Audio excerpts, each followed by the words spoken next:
Friedrich Nietzsche suffered terribly his whole life from week-long bouts of migraines and nausea. He endured isolation, mockery, tragedies, and insane suffering until his eventual madness and death. In many ways, he was dealt a terrible hand, but within that great suffering, he discovered profound truth. Nietzsche was a scholar of the classics, a student of the ancient Greeks, one of the first psychologists, but more than anything, he was a philosopher of the flames. It is fire that molds us, and Nietzsche bathed in it. In his days of clarity and relief, he wrote with unmatched exuberance while hiking in the Alps. I would argue he birthed a philosophy more vital and robust than anything that came before. He was far ahead of his time, and though his keys couldn't save him, they might be able to save us. Nietzsche understood that the challenges and ordeals of life are infinite. They don't end. We face loneliness, fear, fatigue, heartbreak, tragedy, disease, depression, and inevitably, death. Life can be so hard, cruel, and even random. What can we do about it? In the absence of God and religion, what can add meaning to the suffering? How can we live a good life and even thrive through challenges?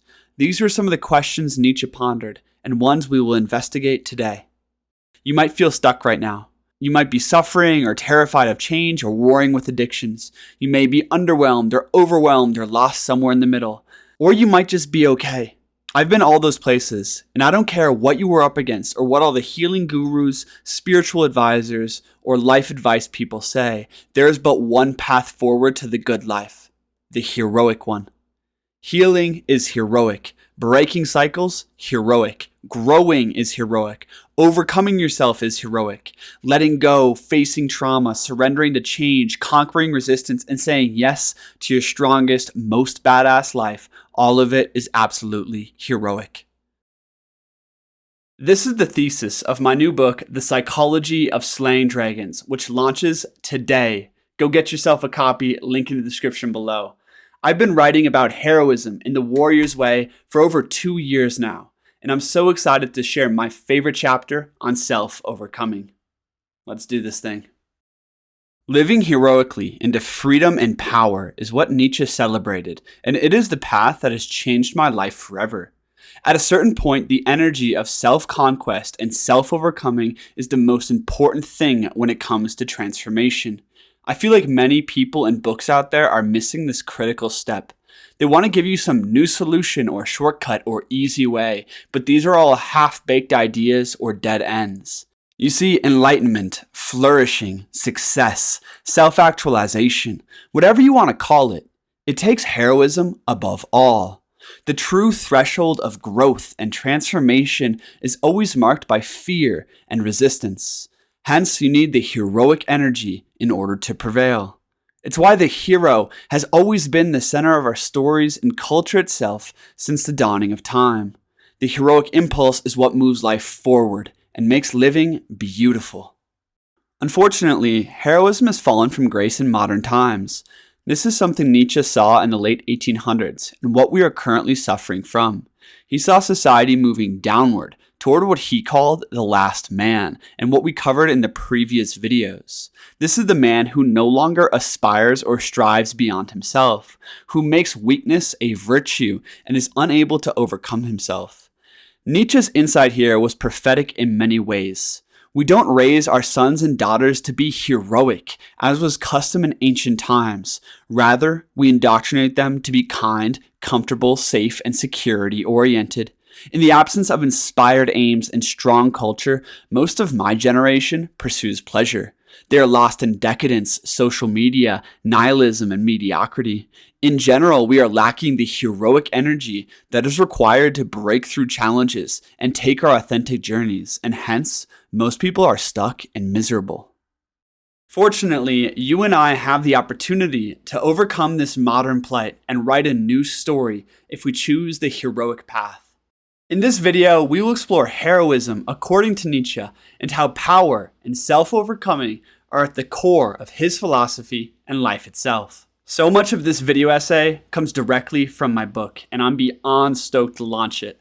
I put about 30 hours into a video like this, but I put thousands of hours into that beast of a project. So if you want to support me and support my work and invigorate your own path or that of someone close to you, I encourage you to get a copy today. Without further ado, let's dive into the video. What value shall we live for? What value shall we put at the top of the hierarchy? Should we pursue love, pleasure, happiness, wisdom, wealth, fame, family? Each of these present a compelling path. But if we want to flourish in robust healthiness and well-being, Nietzsche would argue that we should seek power. Now, power gets a bad rap today. Most people associate it with authoritarianism and control of others. But Nietzsche's concept of power was more personal than that. You see, without power, you can do nothing, change nothing. You're stuck and stagnant. When you're powerless, you become a slave to your lower nature and to others. When you're weak, resistance, fear, and outside forces always win. Personal power is the absolute necessity for inner progress and outward flourishing of all kinds. We see power grow in the athlete who trains and gets faster, in the artist who practices until each note is effortless, in the addict who gives up the needle, in the teacher who improves her ability to communicate, in the father who builds patience. Power grows not through external control, but in transitioning to a higher level of mastery and capability. Overcoming resistance builds power. Suffering well deepens power. Saying no to addiction exercises power. Acting with integrity protects power. Being impeccable is power.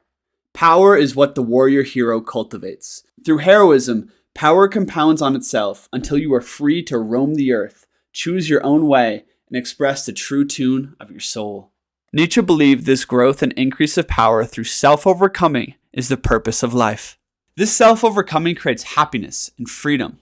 The path of weakness, however, creates stagnancy and restriction. When you live beneath yourself, your soul no longer sings with freedom and joy because there is no growth in power. Without heroism and self-overcoming, the spirit becomes sick. Nietzsche saw that corruption prospers where internal strength is missing. Without self-overcoming, power diminishes. It gets co-opted by vices, addictions, and dragons. Without heroism, we become victims of life's tragedies and stagnation prevails. Weak people become spiteful and resentful of power because they fail to harness it inside themselves. In their bitterness toward life, they tear down what is beautiful and strong through veiled words and subversion. When victimhood is celebrated over heroism, weakness and meekness and passivity become virtues and resentment the norm. This is what we see today, a cult of weakness and corruption that permeates all of society. If we wish to reject the modern confusion and actualize our strongest and most liberated lives, we must become powerful. True power is not given as a title. It is earned through self-overcoming and integrity in pursuit of worthy aims. And the increase of power is the truest source of joy and freedom. Here is Nietzsche's guide to cultivating power. Number 1, worthy aim. Quote, "Henceforth they lived imprudently in brief pleasures, and they had hardly an aim beyond the day. Once they thought of becoming heroes, now they are sensualists. The hero is to them an affliction and a terror. But by my love and hope I entreat you, do not reject the hero in your soul, keep holy your highest hope." Thus spoke Zarathustra. Step 1 on the heroic path is formulating a worthy aim. Nietzsche believed that man must possess a goal, a highest hope, in order to inspire the lofty deeds that increase power. The quest for worthy ends is what adds meaning to our lives, expands our potential, and fortifies us through struggle and suffering. Just as Nietzsche said, "He who has a strong enough why can bear almost any how." Without an aim, we run around chasing vain desires, avoiding challenges, and being used as instruments in the hands of others. I dive way deeper into creating a worthy aim in my book, but in essence, your goal should cover these 5 bases. Number 1, it is meaningful and inspiring. 2, it enhances your well-being or the well-being of others. 3, it is in alignment with your nature. 4, it is self-chosen. 5, it demands growth. Why are you here? This is a question of deep importance, but the answer is only revealed through the overcoming of obstacles and adapting in pursuit of your goals. Aim is essential to life, but the destination is not the purpose. Life ever seeks to overcome itself, Nietzsche thought, and in that overcoming, life comes to know itself and fulfill its purpose. The spirit delights in the expansion of power, but this increase requires the conquering of resistance. Number 2, overcoming resistance.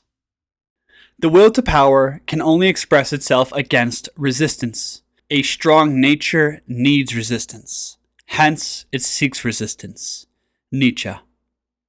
Once you have a goal, then you must set aside time every day for its completion. This pursuit will inevitably pose challenges that you will have to overcome. And the closer the goal is to your core, the more resistance and fear you will face. This constant combat and overcoming is what increases power and instills the manly virtues of self-discipline and courage. I know for me, writing a book was a horrendous undertaking. When I started, writing didn't come easy to me, and I couldn't focus for more than an hour. Honestly, every day was a hellish battle even to begin. But I endured, I adapted, I kept at it, and in time I grew into something new. After 2 years of labor, I developed a level of discipline, skill, and joy in the craft that I previously never dreamed of. And this is the story of every creator. Nietzsche guided me the whole way and encapsulated this journey perfectly in one of his poetic aphorisms. Quote, "What is good? All that heightens the feeling of power, the will to power, power itself in man. What is bad? All that proceeds from weakness. What is happiness? The feeling that power increases, that resistance is overcome." Nietzsche. Consider your own life. What are your happiest days? I'd venture to guess that it is those days that you make progress, that you overcome a limitation and find freedom and accomplishment on the other side. Perhaps you break through creatively, or deepen your work, your relationships, or your spiritual practice. That is the source of the truest joy. Willing with your whole will, rising over fear and resistance, living at your edge, expressing power. Resistance is the worthy opponent. It is often your equal opposite. To overcome it will demand that you stretch your capacities of mind and body and will in order to prevail. It may be daunting, often overwhelming, but recognize your highest joy and power are on the other side of the highest resistance. The heroic contest with resistance is the way. Fight well, my friends. I have 3 large chapters in my book dedicated to conquering resistance, so you can dive deeper there. It just may change your life. Number 3, live dangerously. Resistance is one mighty dragon that opposes your highest power and flourishing. Fear is the other. On the quest for your highest ideal, you must have the courage to face your downgoings, as Nietzsche called them. Your own self-destruction, in a sense. Heartbreak, loss, letting go, surrender, suffering, sacrifice. These are terrifying and difficult, yet essential to a full life. It takes great heroism to descend, to fall apart, to face death. But this allows life to change, to seek a new formation, to birth new life. We are risk-averse, danger-averse, and suffering-averse by nature. But facing danger and darkness is the price for flourishing. Suffering is inevitable, and though it sucks, it's important to recognize that our spirit delights in its challenge. Many of us get trapped in stagnation because we flee from fear and suffering. We refuse the call and avoid our great downgoings. We stay in shitty relationships, environments, and addictions because we don't want to let go. I know I've been there. Most of you have too. We refuse the call of our own heroic saga out of fear and complacency. We pacify ourselves with social media, Netflix, drugs, and petty desires and accomplishments in our sanitized and secure lives. We seek leisure and material success while secretly avoiding our fears and calling. This is the cultural zeitgeist, if you will. and one that is very different from that of our ancestors, who sought out challenge for challenge's sake. To the ancient Greeks, danger and fear were good things. Hell, fear was even a god they celebrated.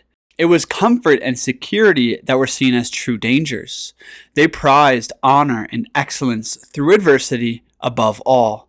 Where they tried to live up to the mighty myths of Thor, Heracles, and Odysseus, we try to make life as comfortable as possible. No wonder Nietzsche said, "We have tamed the wolf into a dog, and man is the most domesticated animal of all."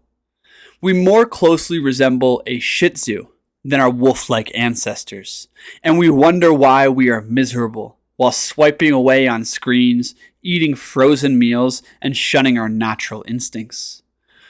One of my favorite Nietzsche quotes is, "For believe me, the secret for harvesting from existence the greatest fruitfulness and the greatest enjoyment is to live dangerously." The strong spirit lives dangerously. Danger alone acquaints you with your strengths, virtues, and inner resources. Danger demands courage, and courage invigorates you.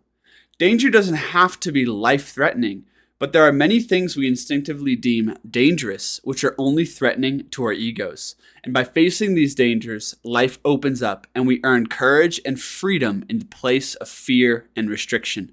There are many ways to live dangerously. I'm going to give you two quick ones right here. The first one is to study your fears. Which path do you fear the most? Maybe it's starting a family, writing a book, changing careers, building a business, doing X, Y, and Z in your work, expressing yourself online, exiting a relationship to pursue your dreams. Which one inspires the most anxiety and excitement? Whatever terrifies you and excites you is generally the direction you should go, for it holds the greatest growth and potential for success. Instead of asking what your purpose is, ask what the dragon of fear is guarding. I told my dad this a few months back, and he looked at his fears, and he's like, "You know what? I'm terrified of heights, but I love skiing, and I want to be a ski guide." So what did he start doing? He started rock climbing. He started doing 100-foot faces, and it's terrifying for him every time, but it makes him also feel alive. It expands his comfort zone and his horizons of possibility. The other way to live dangerously is daily acts of courage. For me, this looks like approaching people, and this sometimes can be so cringy, and other times it's beautiful. The crazy thing is most young men under the age of 30, or half of them, have never approached a girl in their lives. And this blows my mind. Approaching people is the fastest way to practice courage, to live dangerously, to invigorate your life, and one hello can change your life forever. I know it's changed mine. All of a sudden you meet one of the best friends you'll have for the rest of your life, or you meet a lover, or you meet a mentor, or you meet someone. And the best way to do this is when you're standing in line to get a coffee, when you're standing in line at the store, say hello to the person in front of you, the person behind you. I know when I'm at the gym lately, I've been challenging people to one-arm hang contests. When I'm at the coffee shop, I often will just give a compliment and strike up a conversation with a girl outside. I'll do these kinds of things every day, and though it's scary every time, to live dangerously like that, it increases your testosterone. It makes you feel more confident, more alive. And living dangerously is about going toward what you fear, allowing yourself to fall apart if that is required, and then facing the resistance and limitations that hold you back. Heroism is about going all in on life and overcoming who you are to become what you might be. Power, love, and freedom are what the spirit craves, but they are never handed to you. They must be earned every single day. Like Goethe's Faust, Nietzsche determined that the goal of life is not happiness, pleasure, truth, wisdom, meaning, or even peace. Those are the fruits that come to the victors. The highest will of life is self-overcoming, and that is the exclusive domain of the hero. In this age of mediocrity, stagnation, and degeneration, the hero calls to us all.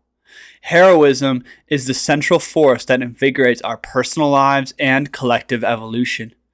Aim your arrow high, conquer resistance, live dangerously, and ever expand your power and horizons. That is the path of the warrior hero. That is how you become who you are meant to be. May the heroic spirit be with you. My book is live on Amazon now. Go get yourself a copy or gift it to someone close to you. Thanks for watching Wisdom Warriors. I'm Christian. Have a spirited kind of day. Peace.